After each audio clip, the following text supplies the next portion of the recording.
watching Idaho's News Channel 7. This is the News at 6. Every year, around 24 people die in avalanches across the United States. So far this season, one person has died in Idaho. Abby, well, you looked into avalanche safety today. What'd you learn?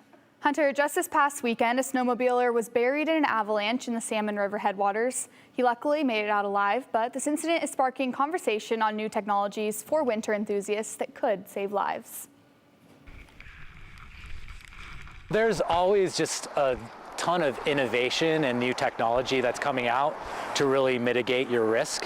Mitigating risk is the name of the game in backcountry winter sports. With the right risk assessment in place, you can have a great time. Mike Levance is a volunteer with the Bogus Basin Ski Patrol who's been skiing the backcountry slopes for close to a decade. He says there's several new devices that can help protect people exploring off the beaten path. The biggest safety things are some tools that people probably aren't familiar with. Most recently, Sawtooth Avalanche Center says a snowmobiler's life was saved by an airbag device that he pulled while buried under an avalanche. Basically, that is a device that's in your backpack that deploys and creates a system so that you can float above an avalanche in hopes that you don't get buried. Levance has another version of an airbag, one that's built right into his backpack.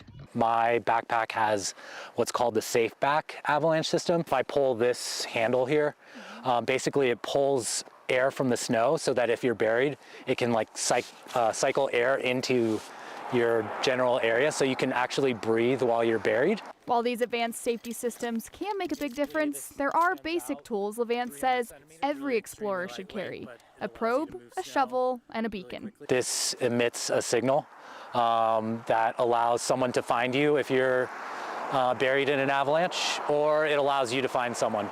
Those tools are good for people when they're in a bind, but Levance says you should also check the region's avalanche report online before heading up the mountain. Always go with a buddy, and of course, take the proper training courses. There's a number of educational classes and seminars that they put on just to give everyone a baseline level of getting out and experiencing it for themselves for the first time. He says it's the only way to stay safe while enjoying Idaho's outdoor playground. Idaho's a great place to be, especially for backcountry snow sports. You can have a great time in the great outdoors and not have to subject yourself to the lift lines on a powder day.